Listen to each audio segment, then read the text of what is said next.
Bem-vindos ao Grupo Marcos. Você está no Nova Geração 185. Coragem de Ser. Estamos na segunda parte do Livro dos Espíritos, capítulo 7. A gente vai para um item muito interessante, chamado União da Alma com o Corpo. Que poderia também ser chamado como é que você se meteu nessa, né? Assim, nessa situação, como se meteu nesta encarnação. Ok, tem uma frase interessante que eu acho que combina bastante, que é mais ou menos conhecida, que diz o seguinte: vai, e se der medo, vai com medo mesmo. Até onde eu saiba, autor desconhecido. Se alguém souber de uma fonte segura, por favor, manda pra gente. Contato grupomarcos@gmail.com. Estamos muito felizes com os acessos ao blog e principalmente com as pessoas que estão tornando-se seguidoras. Seguir o blog significa, quando você entra no blog, no canto inferior direito tem um botãozinho lá, seguir. Se você clicar, todos os posts que a gente colocar, você vai ser notificado. E se você seguir por e-mail, a gente vai pegar o seu e-mail e comunicar de outras coisas. Se você quer mandar um e-mail para a gente, manda um e-mail, né, com o título inscrever-se, né, para o contato grupomarcos@gmail.com. É uma forma da gente estar sempre em contato com você. Bem, Livro dos Espíritos, questão 344 e 345, para a gente começar aqui a esquentar. Vamos lá. Kardec, sempre muito atento, muito preciso, muito lúcido, pergunta: em que momento a alma se une ao corpo? Talvez você possa pensar, que interessa? Já entrou na encarnação, se foi no momento que o óvulo foi fecundado ou se foi depois, na hora que nasceu, tanto faz. Não é assim que funciona. Porque essas questões, elas têm centenas de implicações muito sérias. Centenas, tá certo? Uma delas que a gente vai discutir daqui a alguns programas, por exemplo, é a questão do aborto. Porque se o espírito se ligasse apenas depois que a criança nasce, que o bebê nasce, a interromper a gravidez não teria problema nenhum, não tem nada lá, um pedaço de carne, mas não é assim que funciona. Já adianto, porque quem forma o corpo é o próprio espírito. A célula, isso é muito interessante, eu não vou me esticar aqui, mas é bem interessante. A célula, né, são duas células que se unem, uma da mulher e outra do homem, elas começam a se multiplicar. Elas são idênticas. Depois há um processo que a ciência não sabe como funciona, elas começam a se diferenciar. E alguma coisa diz: você vai se diferenciar para ser célula de um braço, você vai se diferenciar para ser célula de um olho, etc. Né? Esse alguma coisa chama-se perispírito, o corpo espiritual. Então, é só um exemplo rápido para entender que não é uma pergunta à toa, né? Kardec não está perguntando isso para completar o número de perguntas do Livro dos Espíritos, tá certo? Não é uma meta numérica, até porque ele não tinha essa meta. Ok, vamos lá. Que momento é esse? Vamos para a resposta. A união começa na concepção. Concepção é na hora que o óvulo da mulher é fecundado, né? Logo após o ato sexual, né, quando ocorre a gravidez, ocorre a concepção. Então, logo depois, já tem um espírito ali unido ao corpo da mulher, né, e ao óvulo. Mas, olha aí, só se completa no momento do nascimento. Então, assim, nós temos aí 9 meses para entrar nessa situação de espírito encarnado. A gente começa a entrar logo que a mulher, né, a mãe, tem a célula fecundada. E aí já começa a ligação do espírito. Desde o instante da concepção, o espírito designado para habitar tal corpo, a este se liga por um laço fluídico, um laço energético. Né? Então tem uma célula lá minúscula que não dá para ver a olho nu, só dá para ver com equipamento, e o espírito já está ligado a ela. que vai continuando, que vai se apertando cada vez mais. Quer dizer, há uma ligação energética que vai se estreitando, vai se tornando cada vez mais forte, até um instante que a criança vem à luz. Olha que parte poética, né? Interessante esses espíritos, porque a gente está falando aqui de uma questão técnica, né? Biológica. E eles encerram com um trecho poético. O grito que então a criança solta, anuncia que ela faz parte do número dos vivos e servidores de Deus. Interessante, né? Os espíritos estão falando de uma questão bem técnica, que o espírito cria um laço fluídico na hora da concepção, bababá, e eles encerram dizendo, o grito que a criança solta quando nasce, e ela tem que soltar esse grito, porque senão ela não respira e ela morreria. Porque quando a gente está na barriga da mãe, a gente está com uma espécie de mergulhador, né? Tem um tubo lá que traz oxigênio para a gente não está respirando com o nariz, não está respirando oxigênio, tá certo? Na hora que a gente sai, é desligado o cordão umbilical, a gente precisa respirar oxigênio, senão morre. Então tem que ter esse grito. Não precisa da palmada, né? Mas o grito precisa, né? Porque a palmada era tradicional também. Parece, não é minha área, mas parece que estão acabando com isso.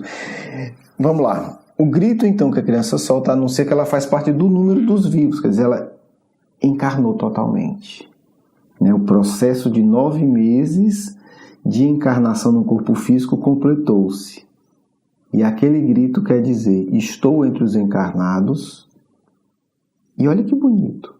E estou entre os servidores de Deus.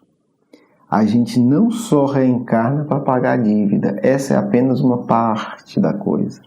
Há um motivo muito mais importante do que pagar a conta. Embora pagar a conta seja importante, sabemos disso. Muito importante. Mas há algo ainda mais importante do que pagar a conta. Seja conta material ou espiritual. Mais importante do que isso é tornar-se servo de Deus. Bonito, né? A sabedoria desses espíritos. Eu ainda vou assistir essas psicografias. Se Deus quiser, eu vou economizar aí 30 bilhões de bônus horas. Um dia eu pago a entrada para assistir esse negócio. Porque, não é assim... Eu fico me perguntando, será que era um espírito só? Será que foram 2 ou 3 espíritos que se juntaram? Como é que sai essa resposta, né? Que ela dá uma mudança, né? Ela muda. Ela começa falando mais, quase uma aula de biologia espiritual e conclui com a aula de filosofia de vida, muito bonita. Mas é a outra questão que eu quero chegar. É para isso que você foi preparado até agora nesse programa e é isso que dá o título nesse programa. Olha que coisa fantástica. A união entre o espírito e o corpo é definitiva desde o momento da concepção? Pergunta Kardec. Segunda pergunta de Kardec. Durante esse primeiro período, o espírito poderia renunciar a habitar o corpo designado? Kardec está falando de concepção, de ligação fluídica, de livre-arbítrio, né? Ok, a mulher, a futura mãe, está ali, né? Está grávida, está fecundada, né? A linguagem da biologia, ok. Né? Foi realizada a concepção, o espírito começou a se unir. É definitivo? O espírito pode se desligar? Ele pode ver o tanto de problema que ele está se metendo e dizer assim, sabe de uma coisa? Recebi aqui um WhatsApp, disseram que eu esqueci o fogão ligado, tenho que voltar lá na colônia espiritual. Ele pode fazer isso? Resposta. A união é definitiva. No sentido de que um outro espírito não poderia substituir o que está designado para aquele corpo.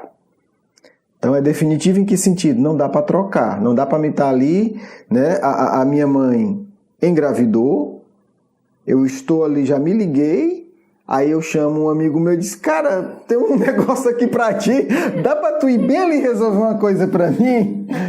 Não rola, não pode, né? Fez a ligação ali no momento que a gravidez, da concepção, já não pode sair. Porém, continuam os espíritos, como os laços a que ele prende são muito fracos, olha aí, há uma delicadeza de ligação. facilmente se rompem e podem romper-se pela vontade do espírito. Quer dizer, o espírito ele pode, por um ato de fuga, de revolta, de arrependimento de uma boa atitude, de mudança de ideia, ele pode interromper a gravidez. Olha a situação, você planejou durante 10 anos, teve reunião, aí começou a resolver os problemas com a mãe ou com o pai, prometeu melhorar e tal, vamos resolver isso, afinal de contas a gente tem que ser feliz e bababá, foi conversado tudo. Ok, chegou num acordo, com uma certa má vontade, mas temos um acordo. Aí você reencarna e começa a sentir aquelas energias para você horríveis. Às vezes a mãe também começa a dizer, esse monstro, essa desgraça e tal, porque enfim a relação continua. E o espírito pode desistir, ele pode romper esses laços. Eu vou ler de novo. Facilmente se rompem e podem romper-se pela vontade do espírito, que recua diante da prova que escolheu. 2 pontos. Nesse caso, porém, a criança não sobrevive. Óbvio, Mas os espíritos estão sendo didáticos. O espírito sai, aí aquela criança que estava se formando, ela se desestrutura. Aquelas células não vão ter forma, vai se desorganizar. Você está montando ali, você tira o molde. Então aquilo vai se multiplicar, mas vai se multiplicar de forma totalmente sem ordem, Vai virar uma bola de carne, Vai virar um grupo de células sem ordem. O que é que acontece aqui? É um ato de fuga. Por isso que essa frase é muito interessante. Se der medo, vai com medo mesmo. Porque reencarnar é enfrentar os nossos piores medos. Muito complicado reencarnar. Se nós, a não ser que antes da encarnação, você ou eu, a gente estivesse realmente num mundo, num umbral muito inferior, num plano muito inferior, aí é até alívio. Mas se você estava numa colônia mais ou menos, uma cidade espiritual minimamente organizada, reencarnar é vir para a guerra. Você sair de uma cidade limpa, bonita, estruturada e ir para um campo de batalha fedorento, imundo e perigoso. Então, reencarnar é isso. Então, essa coragem, por que coragem de ser? Porque é uma coragem de enfrentar realidades que você não gostaria.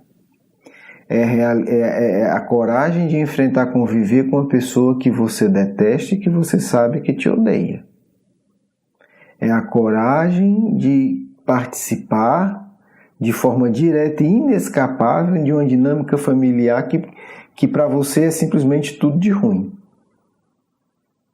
E o tudo de ruim aqui, eu não estou dizendo só que é ruim do ponto de vista da lei divina, não, no sentido de indecência, de desonestidade, de vícios inferiores. Tudo de ruim do ponto de não combinar com você. De repente você adora futebol e nasce numa família do povo que só quer saber de ler e detesta esporte. Claro que a pessoa pode gostar de esporte e ler, mas assim, eu estou pegando exemplos extremos só para entender. Então assim, para essa pessoa é péssimo. Porque ela não vai encontrar ninguém para compartilhar e para apoiar o que para ela sente que tem valor. Você pode ser uma pessoa que busca sinceramente a espiritualidade e reencarnar numa família de farristas. Então todo mundo está feliz ali na farra e você, poxa, isso aqui para mim é vazio. E vice-versa. Então, reencarnar é um desafio para que a gente possa ter coragem de sermos nós, independente das circunstâncias. E é muito duro, porque a gente reencarna numa situação de muita dependência. O bicho mais dependente dos pais na Terra se chama ser humano. O cavalo, a zebra, a vaca, nasce pouquinho já se vira. Já se vira. Né? A gente vê os outros mamíferos nascendo, né? Com meia hora, 1 hora, o bichinho está andando. Ele demora 1 ano e meio. 2. Então, entrar numa situação de fragilidade para a gente ter coragem de sermos nós, de seguirmos efetivamente a voz da nossa consciência. Óbvio que isso dá um imenso medo. Porque sermos nós quando a gente manda é fácil. Quando a gente pode gritar e impor é fácil. Sermos nós, sermos autênticos conosco mesmo num ambiente de profunda desvantagem, né, pelo menos mais objetiva, termos coragem de dizer, eu sou assim, eu gosto disso, é isso que me nutre, é um processo que demora algumas décadas para a gente alcançar. Quando alcança, a maioria de nós que tivemos coragem de encarnar, o que já é um grande mérito, precisamos dar o segundo passo. Né? E aí eu volto para a primeira questão. Estarmos no número dos vivos e servidores de Deus. Servir a Deus, não se iluda, é servir a você. Ao seu eu mais profundo, aos seus desejos mais saudáveis. É buscar as alegrias mais puras, intensas e verdadeiras que existem no universo.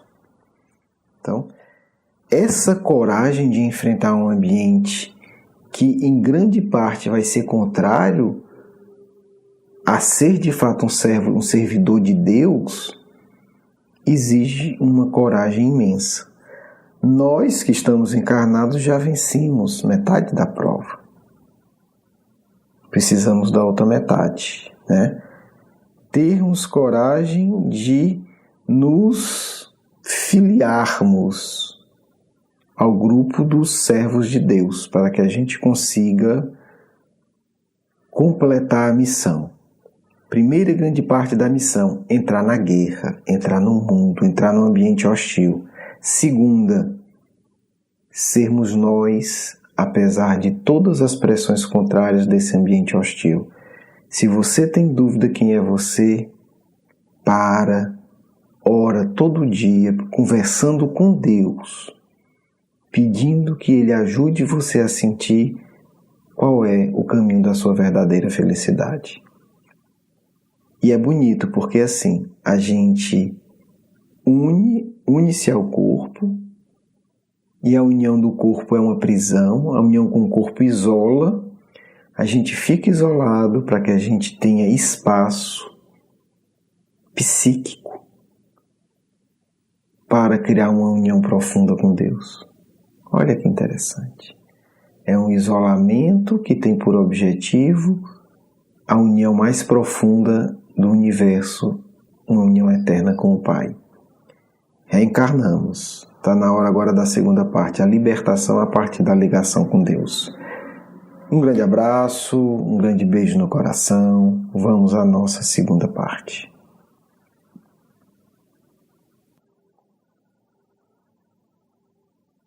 Que o Cristo toque nossos corações neste momento em que precisamos realizar o nosso segundo grande ato de coragem.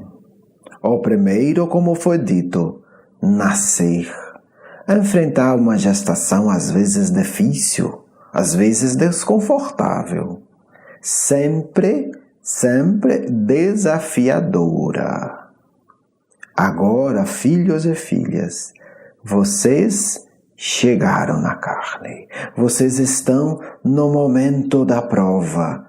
Nada de recuar. Coragem.